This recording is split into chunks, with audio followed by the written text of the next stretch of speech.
Well, it's going to be fun for me because some of those memories are as crisp as if they happened yesterday, and probably a good number of them are repressed altogether. I'm sure. Well, It's we're talking about a long time ago, my friend. It's sure. over a third of a century here.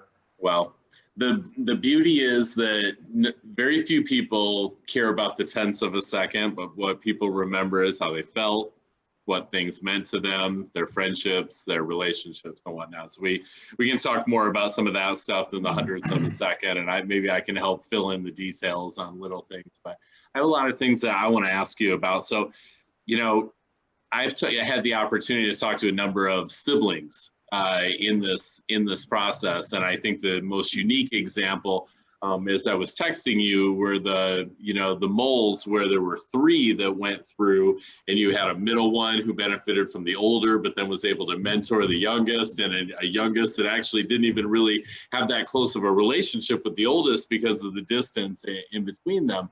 But in your case, just 2 years, and that's not super significant, where you guys weren't swimming in the same age group, but you were swimming on the same high school team and starring together and winning state championships together on the same high school team, which is a really unique, and special relationship. And we'll get to that in a little bit. But I imagine that you were similar to most of the siblings that I've spoken to, in which the younger sibling was following the older sibling, either to practice or into the water or just kind of chasing.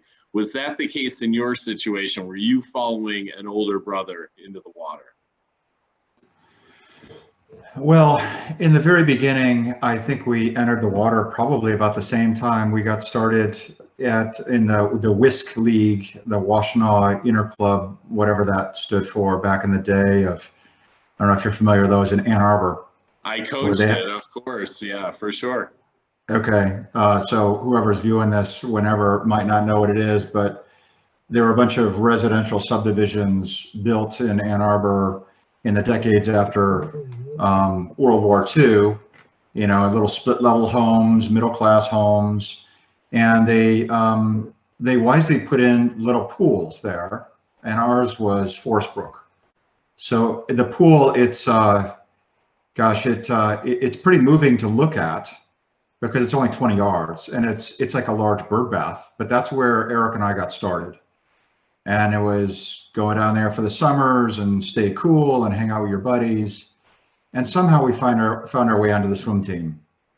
And we must have had some early successes, because usually when you're failing, you don't want to do it. So we did it. And at some point, we made the decision to do year-round swimming. And so, did I follow him? I don't think so. I think it was just a curiosity. Let's see how it goes. Maybe it's worth doing. Some other kids in town are doing it. And I do have one memory that was that Eric will remember well, I think. And that is, there was a point where he wanted to quit swimming. He didn't like, we were down at the Y. We started with the YMCA swimming, and he wasn't enjoying it. And he said he wanted to quit. He was really into martial arts, actually still is into martial arts. It's his side thing. He's at one of those greatsy, mixed martial arts studios now, and does it for fun. He's always been into that sort of thing. He just wanted to do martial arts. And I said, I want to continue on. And that made Eric stay in the sport. So in that way, I guess I saved, his future. But there was other times where I was very much following his lead, and I don't know how it is in many families. I've heard of siblings that, they're each other's best friends, and in others where they hate each other. My brother was a really close friend, and was a big mentor to me, whether he knew it or not. He set an example and he blazed the trail. And we were very different swimmers. He was more of a distance guy. He was a much broader swimmer than I was. And he also had something happen to him that also nearly pushed him out of the sport a second time, and that is he was super late with puberty. So most kids hit puberty around 13 or so. That was probably when I hit puberty and really started to post some good times. He was 15 and was just getting killed, and was not having a lot of fun getting killed. And then when he came on steam, I mean, he was the man. So we pushed and we pulled each other, and he was there for me, and I was there for him. And I certainly wouldn't have done what I did in the sport without him. I had some other later experiences that were pretty awful. I'm sure we'll get to my junior year in high school at some point. That changed my life, and my brother was there for me. And I even have a handwritten note from him that I still have from after that whole experience. Are there any specific memories of maybe a breakthrough at that, before high school that kind of made you realize I could be really good at this? Yeah, there's two memories that come to mind. One was at the Ann Arbor Y. We had a coach, young coach. His name was Mike Perry. I don't know what he was doing coaching us, but he was a magnetic personality, really good with kids. He was an architect by day trade, and by evening he was wasting his evenings with a bunch of us kids. And he was fantastic. He took a liking to me and to my brother. For me, what he did was fix my stroke mechanics, which were kind of all over the place. And that gave me some early efficiencies. And I could talk to you for hours about stroke mechanics and how important it is, the physics of flow and all that. So he helped me get to the next level. I think I'd probably won a few ribbons at the Whisk League, and that's why we decided to do it. In fact, I know we won some ribbons because I've got a drawer full of them. But swimming for the Y is when we started to compete on more of the state level. And something very fortunate happened to me when I was 10. And that was a friend of my mom's, Eunice Phillips, Dan Phillips' mom. I don't know if Dan Phillips is on your list. He probably is. Absolutely phenomenal swimmer. Eunice Phillips apparently suggested to Sandy Bailey, my mom, and I was in a single parent household. So, she was the one, she was the gateway. And Eunice said, maybe Tom should see if he can go swim in the state championships in Southfield, Michigan in 1983. And I remember deck entering that. I'm not sure how I was able to do that. Maybe I had some short course times that were good enough, but it was a long course in Southfield, 1983. And I entered and nobody knew who the hell I was. And I didn't know what I was doing either, to be honest. But that meet changed my life because I deck entered 3 events, the 50, 100, and 200 freestyles. And I won all 3 against another outstanding swimmer named Troy Shoemate, who was a legend himself. And once you become a state champion, it changes everything, everything. So my confidence was boosted. I thought I could do something in the sport. Eventually, Mike Perry, our coach, hung up the gloves and went back to his architectural job. And we migrated over to the Ann Arbor Swim Club. Coach David Johnson had come back to Ann Arbor. He, if I recall correctly, went to graduate school at the University of Michigan. He's a Michigan native, but he had moved to Texas and then he came back. And he recruited us to the Ann Arbor Swim Club. And the Ann Arbor Swim Club was the be-all, end-all for age group swimmers at the time, not just the kids who would go on to swim at Huron High School, but also the pioneer kids. Guys like Danny, the Hume brothers, Jim and Dan Hume were absolute stud swimmers. So we're all at the Ann Arbor Swim Club. And Coach Johnson also had a magnetic personality where, for me personally, these coaches weren't just coaches. They were surrogate dads. And they'd kind of swim in your blood. I like to say, even today, that any good coach, it could be a real coach, it could be a manager, it could be, your calculus teacher in high school, but they have 2 hands, and one is covered with a velvet glove, and the other is a boxing glove. And it's like they're smashing you, or you smash yourself, and that they're stroking you. I believe in you. I know you can do it. It's within you. And so those guys boosted my confidence and got me to the next level. I was a state champion at 10 and under, as I recall, from that summer championships. And that was right before I turned 11. And then I have some somewhat foggy memories, probably because they weren't good memories, of the 11 and 12 years where kids were passing me. And I remember one memory of Mark Loveland, who ended up being a teammate at the Ann Arbor Swim Club as well as Ann Arbor Huron High School, just threw down sometimes. I think he was ranked first in the nation in 5 events as a 12 and under. And the times were just superhuman to me. So he cleaned up the state meet 12 and under. And I think I was floating over in like, you know, maybe the banana heat, maybe fifth or sixth. You'll probably tell me, but I know I was getting killed and I wasn't enjoying being killed. But a lot of that was just because of being out of phase in physical development. And this is a recurring theme now that I've got a 13-year-old swimming. I don't know how many times I've seen some kid that is just, he's sure to be the next Michael Phelps at 10 until he's not, right? Until everyone else catches up to him in physical development. So that confidence boost is what took me to the next level. And what Coach Johnson did is I think he had a plan. I really think he had a scripted plan in his head of how he was going to do it. He came back to Michigan and he recruited all of this talent. And there was a big pipeline of talent at the time through the Ann Arbor Swim Club and into Huron High School, with the goal being to win the state title, the Michigan High School state title in 1988. That was the stated goal. We talked about it years before it happened. And so all eyes were on that. And of course, the pressure was there. We had Paul Griffith, who was the assistant coach, Paul himself being a state champion back in the day in the 70s and being a really intense guy. Just all the wisdom, you know, you will do this. This is what it takes to win states. We'll keep this PG, okay? Led up to that big meet. And my brother was a senior, I was a sophomore. And, you know, we had just a fantastic meet. That meet was, in many ways, what led to what came afterwards, because immediately after we won the state title and my brother was Michigan Swimmer of the Year and Coach Johnson was Coach of the Year, guess what happened? Well, my brother and the other seniors, there was a good senior class there, not just Eric, they left. They went to college, right? They moved on. That in itself is expected, but what caught me by surprise was losing both coaches, Dave Johnson and Paul Griffith. And that was one of those events that, with the benefit of hindsight, changed my life. And it probably changed it for the better because of where I am today. You know, so many years out of the gates in the broader picture, but was devastating because I lost two surrogate dads, lost all the energy and enthusiasm, and I was in a really bad place psychologically my junior year and did not swim very well, as I'm sure you'll tell me, because I remember it. There were tears and it was devastating.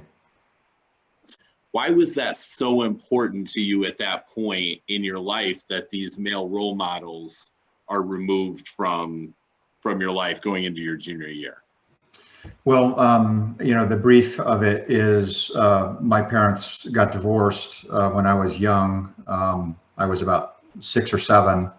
And by the time I was 8, my dad decided he didn't want to have anything to do with Eric and me anymore for whatever reason. So he exited stage left. He didn't pay a dime of child support. And we went through a pretty tough time. My mother was getting back into the workforce after years and years of not being in it, substitute teaching. And that was a pretty tough time for us. It's funny because when you get greater perspective, you don't feel sorry for yourself anymore and when you see what other people go through. But at the time, it felt pretty severe.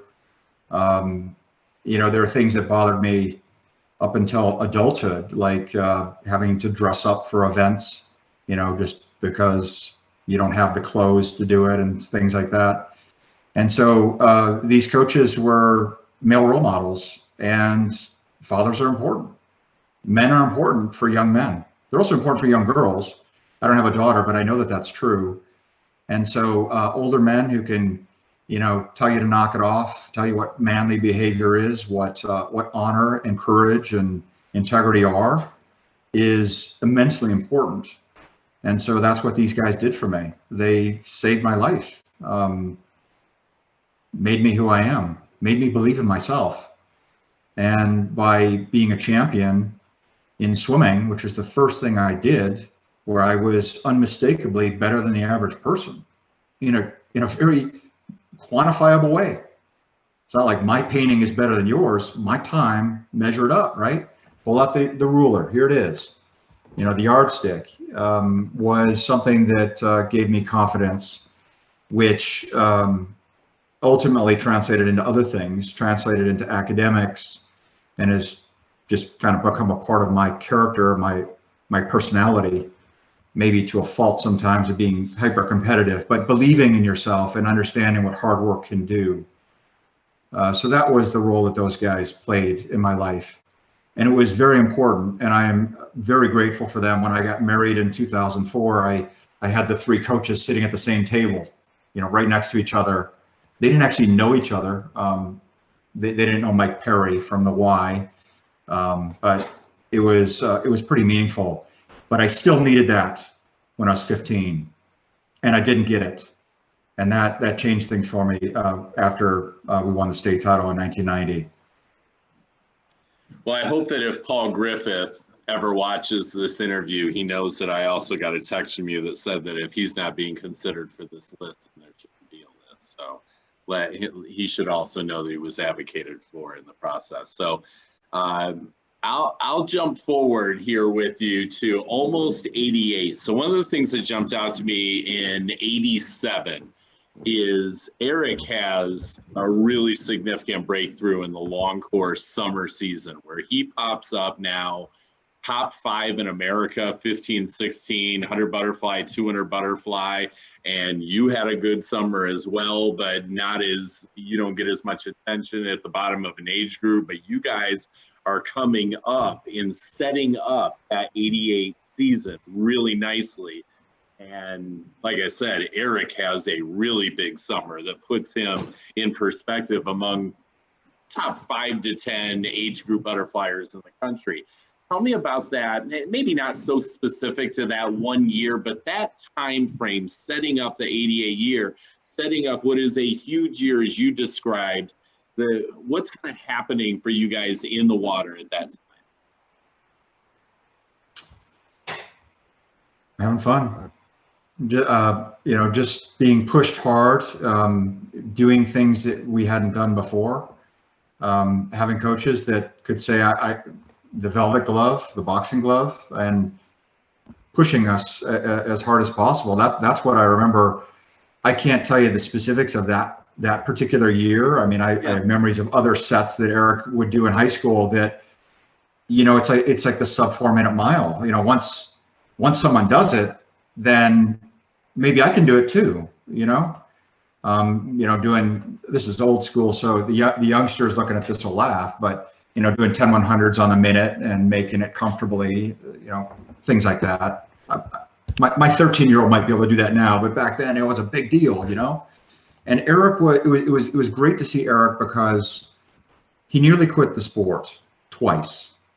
That first year at the YMCA where he wasn't having fun, wanted to do his martial arts. And then he's getting slayed by all of these other kids. Now, these other kids, it wasn't just puberty that made them good. They were damn good. Guys like John Cohen, I think he had #1 times in almost everything. He probably had more age group state records than any other swimmer. Would be my guess, that he just dominated everything.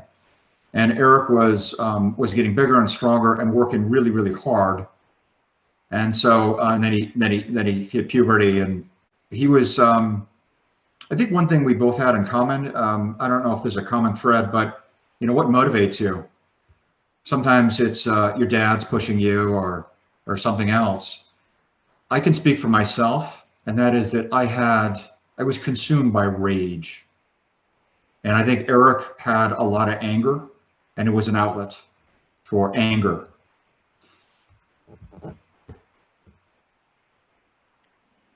I almost wanted to let that hang because of the look on your face right at the moment that you said that. Like I could actually visually see a feeling come back to you by the look on your face. I mean, you felt that right at that moment.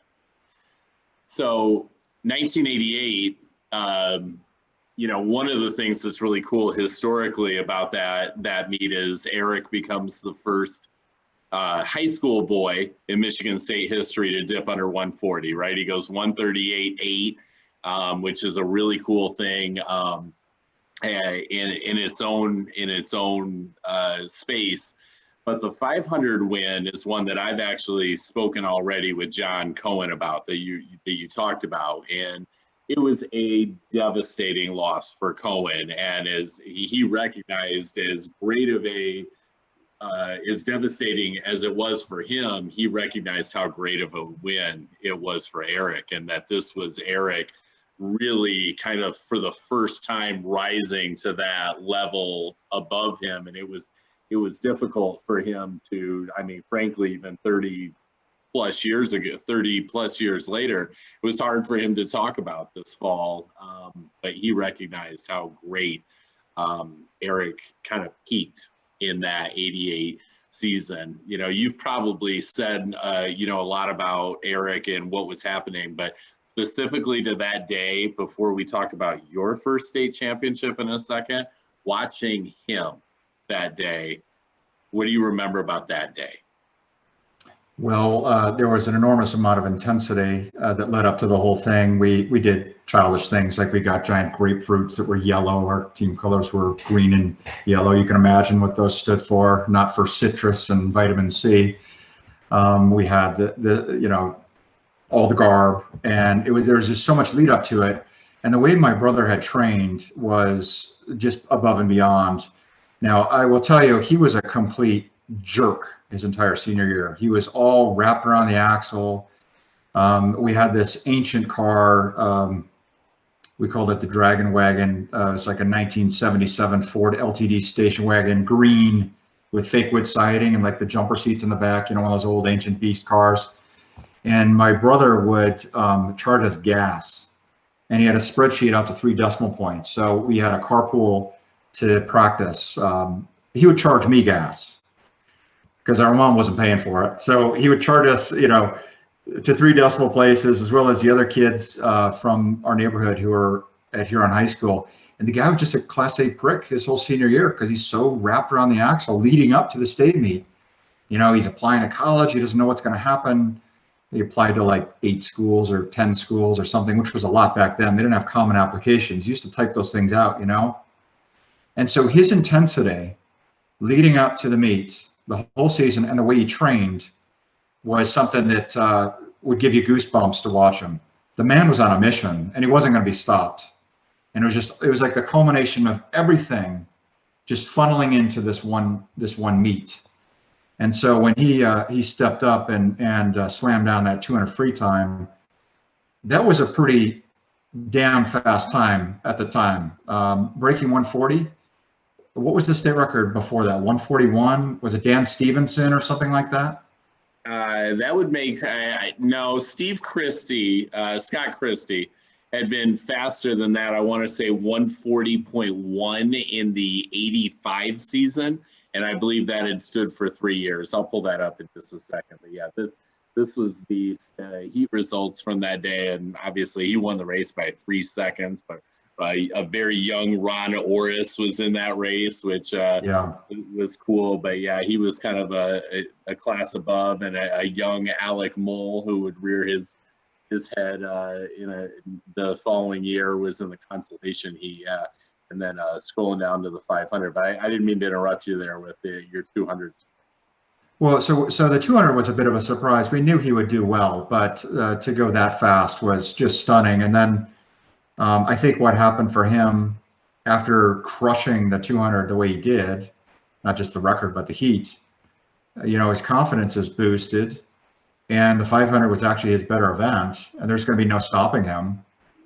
And there was something that he did that was, I don't want to steal his thunder, but in case someone doesn't watch both of our videos, I'll share the story. He wrote a handwritten note to Paul Griffith before he swam the race, the 500, and he slipped it in Paul Griffith's pocket. And Paul didn't read the note until Eric swam the race. And he said, "I'm dedicating this race to you." And it's something to see, you know, a bunch of grown men cry because it meant so much. But Eric was, I just didn't see him getting beat that day. John is enormously talented, but Eric was on a mission. And so him winning the 500, after he did that in the 200, you know, could you imagine, maybe John talked about it. I haven't watched his video yet, but after he saw Eric go 138.80, was it 138.83 in the 200 free? What's John Cohen thinking? That's psychologically something that causes you pause. You know the guy is fast, and he's really more of a distance guy. And then, as I recall, he threw down a pretty nice split on the relay at the end. We missed the state record by a tenth of a second, which I'm still pissed off about. But 1:38.88 wasn't the state record. We went like a 1:38.39 or something. You can tell me.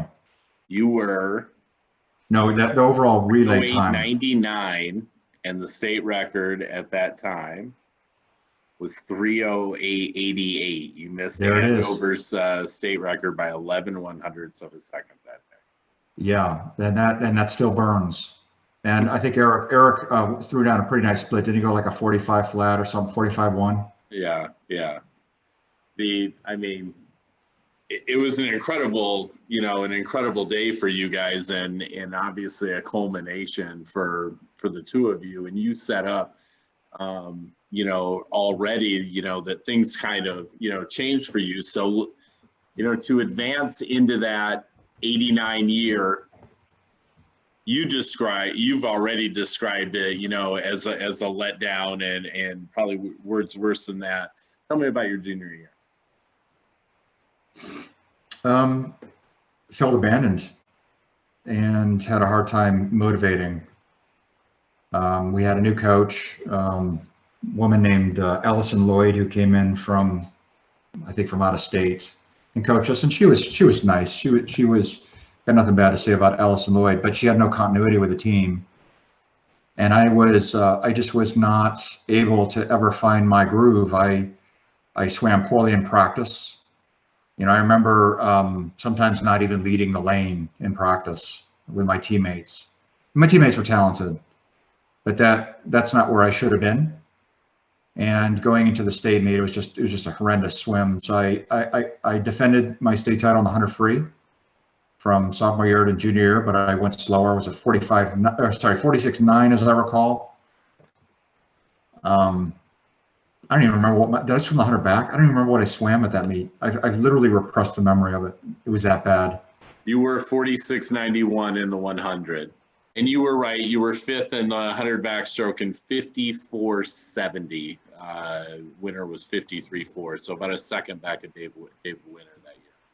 And my sophomore year, I swam the 100 back at the request of Coach Johnson to try to get points. I placed third with a 53.7, I think it was. Wasn't it?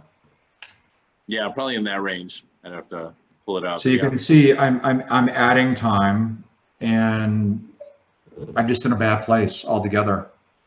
And that changed my life, because it's the first time that I had hit a plateau. And I would say that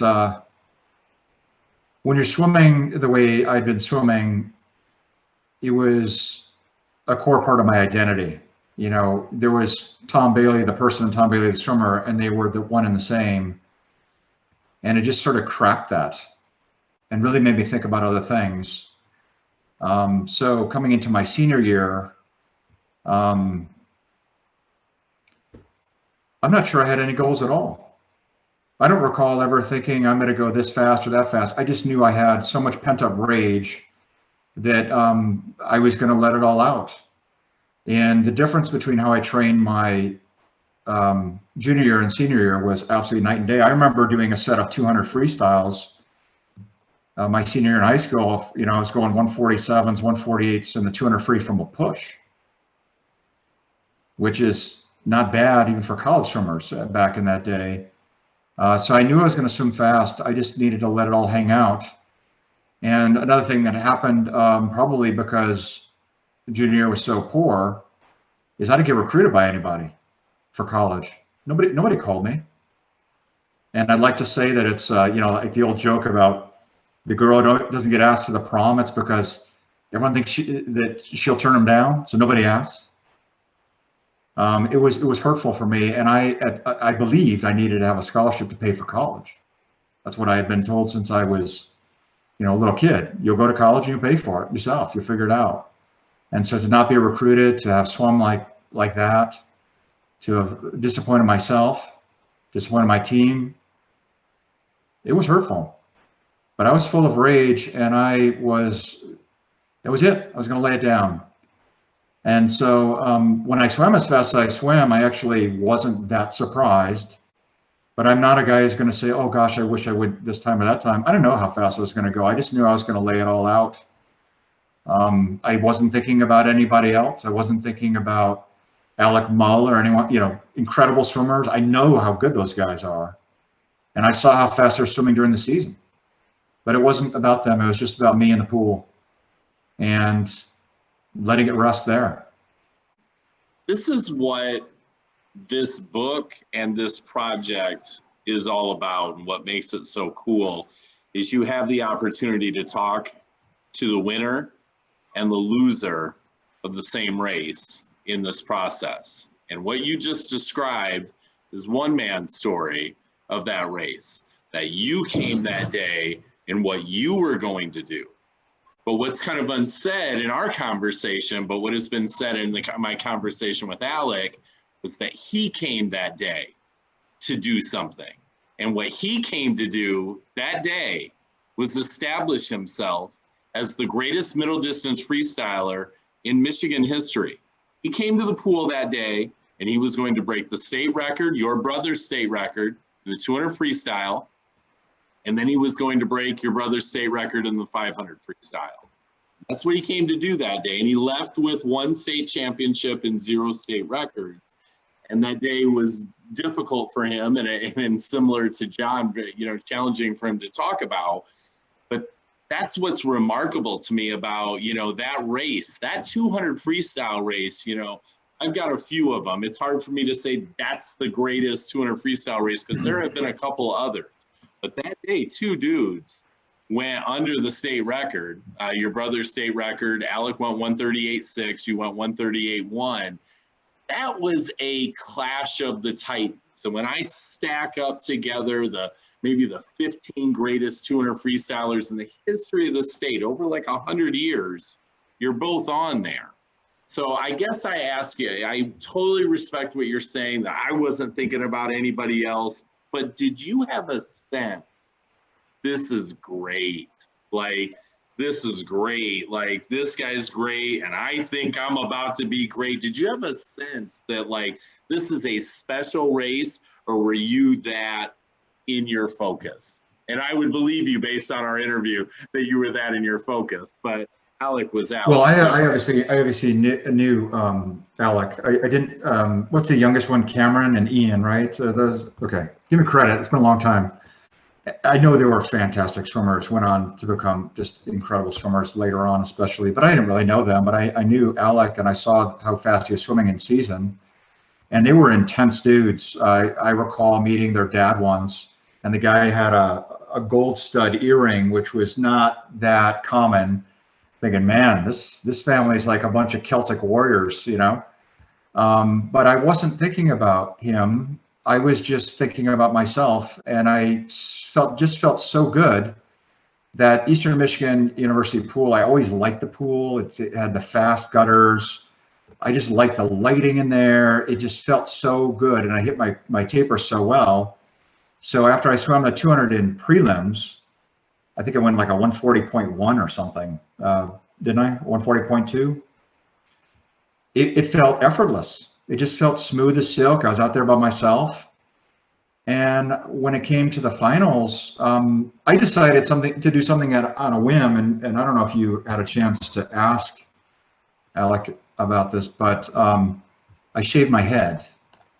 So a teammate of mine, David Szymanski, who was, I think he was 5th in the 100 fly that year. He was a good friend, childhood friend, grew up almost literally across the street from me. We said, you know, let's shave our heads. Let's just go do it. Why not? And I think that was a bit intimidating to some people. That wasn't the intention, but you know, you come in bald, everyone's like, you're not going to go bald and then go home, right? Yeah, 140.0. I see it there. So you can see that it's a huge difference. Alec was a 143.4. I wasn't even thinking about him, but I knew he was good. Sure. I mean, Alec did a great job of holding back too, obviously. I mean, he showed no cards in prelims, obviously, which made that following day so special because neither of you really knew exactly what it was going to look like, you know, having held back. But yeah, he had been 40 points, to your point about how fast he had swum during the season. He'd been 40.7 during the year, and yeah, terrific. And there's Troy Shumate you mentioned earlier. Oh yeah. And of course, Eric Jacobs is a friend. Spent a lot of time with him in Battle Creek years afterwards. A fun guy. Sure. Sure. It's funny. I remember leading the race from front to back, and I guess that wasn't the case. I just wasn't really looking at him, but I felt so good, and I knew that if I was flip turning at the first 100, and I was where I needed, and no one was ahead of me, there's no way I was going to lose on the second 100 or the 200. That's how I felt, and you can see, especially that last 50, 24:91. That's a pretty damn. That's the race right there. It was the race that day. And then, you know, once I go that fast in the 200, there's no way I'm going to roll over for the 100. I'd already won it sophomore and junior year, and I was full of rage. So I was going to throw something down. That was the mandate. Yeah, you were out in 21:52 and stormed home in 23:31 to put together a 44:83. And people need to understand this perspective now. I've had an opportunity to sit down and talk with Tony Anderson, Ann Arbor Pioneer. Tony was a great swimmer, and that program was incorrect. I believe that program said 1985. It did. Tony Anderson didn't do that in 1985. He did that in 1981. That record stood for 9 years, from 1981 until 1990. He was a teammate of Dave Chernick on the Ann Arbor Pioneer team in 1981. Swam on this for Denny Hill on the same team that had Bruce Kimball and Dave Chernick and Tony Anderson, one of the great high school teams in the history of the state. But my point being, that record stood from 1981 until you broke it, 45.90. And you shaved a second off it. Now, when a record stands for a decade and then someone takes a second off it, it's pretty good. So I want to ask you just the reaction. I've been in the pool when somebody does something that people have never seen, when somebody dips under a number that we haven't seen before. I'm curious what the reaction was in the pool when 44 popped up on the board, because nobody in that pool, maybe at a college meet, we all get to go to University of Michigan meets or whatever, we maybe had seen it. Nobody had ever seen a high school swimmer in the state go under 45. What was the reaction in the pool that day? It's a feeling of a lifetime. You know, just the roar, the gasp, all the, you know, kind of the sound, you know, like the white noise of the crowd and everything. I've never been one who craves attention. I like to say I've always understood rich. I've never understood famous. I wasn't seeking that. I felt a little uncomfortable about it, but it was exactly what I needed that day for myself. I don't know where I would be or what I would have done or who I would have become if I had gone in and crumbled at the state meet when I had focused so much energy and so much emotion into it. It was the memory of a lifetime. And I remember John Urbanchak actually said something to me about, you know, remember this, bottle this up and keep it. It'll be a memory you'll want your whole life. And he was absolutely correct. So it was stunning for me. I wasn't planning to go under 45. I was just trying to go as damn fast as I could go and to lay it out, and to do it that day in front of my teammates, people I grew up with. It's very, very special, very, very special. And then it just kept crescendoing after that. You know, about that time, that's when, you know, you get your college admissions, got a bunch of thick envelopes and stuff like that. And it felt really great. And I don't know if this guy will be watching this, but John Cohen's younger brother, Steve, he sent me a card, and I don't think I ever thanked him for it, but he sent me a card basically saying, you know, you carried yourself with a lot of class, and, you know, you had great swims, obviously, but it was really, you were a class act. I have not forgotten about that card, and I probably still have it. So it was very meaningful for me, and I am the most grateful person for that. You know, letter writing is from a time gone by, right? You know, and I hope that younger athletes still recognize that that story, regardless of the means through which people continue to correspond and communicate, regardless of what ways they do it, what they'll remember is the thought. You know, like somebody could be doing this same interview 50 years from now and say they got a TikTok from somebody who broke a state record, and it would be equally meaningful as the note that you got, because it's the care, right? It's the, you know, and I hope that these generations moving forward recognize that people will remember that stuff, you know, that like those efforts are really important for sure. Yeah, well, I think you said earlier, it's not an original quote, but long after people have forgotten what you said, they'll never forget the way you made them feel. And I felt pretty good that day because of the kudos and feedback I got.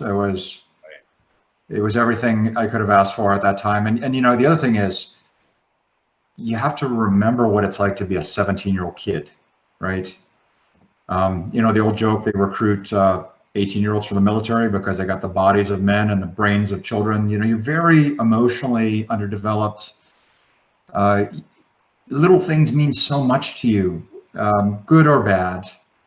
And that at that time, it's just being cognizant of that. So when you're older and you know, you tend to dismiss what you did, it's important to put yourself back in the mindset of what it's like to be young and impressionable. And swimming is so much of your life. What else have you done in 17 years, you know?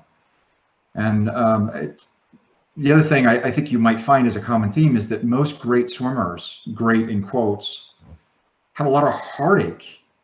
They've got broken hearts from their swimming careers, not because of the moments you're highlighting. Those were the great memories, but from all the things you didn't do. You dreamed of doing, you didn't do. The lost opportunities and stuff like that. And that can cloud the journey, right? And so, you know, years later, when I left the sport, I swam in college, I swam all 4 years, but I put the sport down for a long time. And when I got back into it, I didn't really want to get back into it. It's because my kid wanted to swim and I didn't want him to swim, I wanted him to do something else.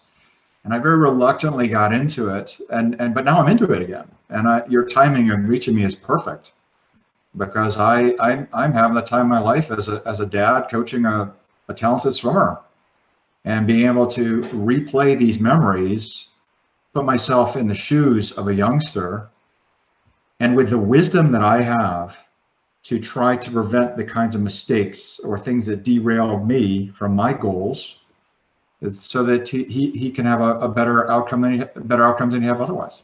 You mentioned to me in a text that, you know, 3 months later you add valedictorian to your resume.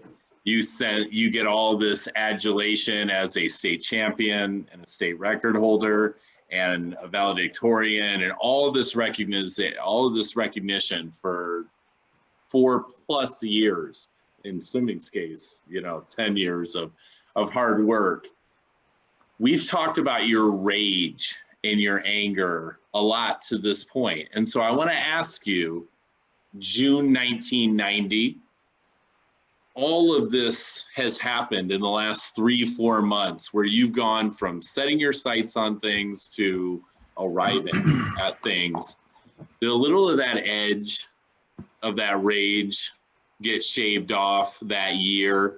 Surely some of the rage got attenuated. Yeah. But there was one thing that bothered me, and that was, I think if you ask any 10-year-old who has been a state champion and received a lot of recognition, what they want to do in the sport, I'm guessing that 2/3 or more of them think they're going to make the Olympic team someday. They're going to do something really big, right? And I had as my goal to swim for Stanford when I was about 10. They were, remember they had that dynasty there for many years. They were the national champions in swimming. really good academic school. They're in California, and you got palm trees, and you're swimming outdoors and all that sort of thing. And one of the great disappointments for me was, even with the times I posted, I was not fast enough to swim on a scholarship at Stanford. Now they had guys like, Brian Redder and Derek Weatherford and, outright national champions in that recruiting class of 1990. And they got the scholarships. And there's only, I think, 9.9 now, and probably wasn't much more than that then. So I got the recruiting trips, went out there and everything, but intellectually it wasn't the right fit. I did get accepted to Stanford. I have the acceptance letter literally framed in my mom's house, in my old room. It's framed on the wall. I got in there, and I turned them down because it wasn't the right fit for me. I decided I wouldn't be able to pursue academics at the level that I wanted and swim at that, and be a walk-on at that level. And so it was the right decision, but it was a hard decision. It's like, honey, I love you, but it's not working out. So instead, I went to Princeton, which was more academic. At least certainly on the swim team, it was really more student athletes than athlete students. And so that was a big disappointment for me.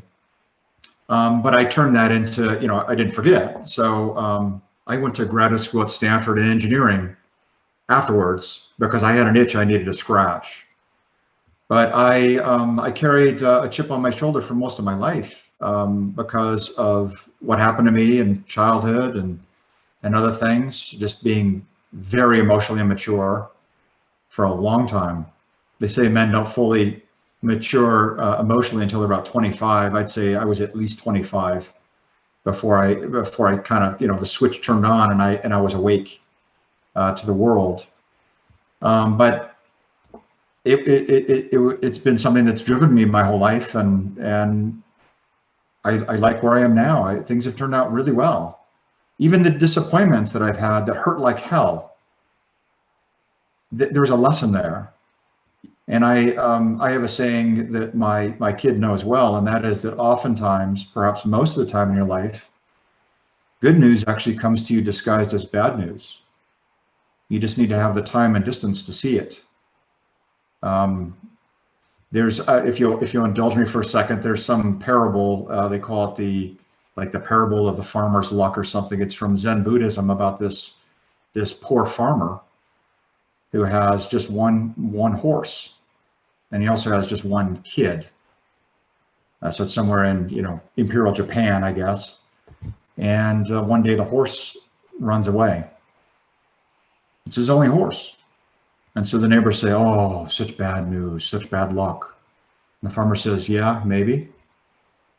And then a week later, his horse returns on his own and brings with it another horse.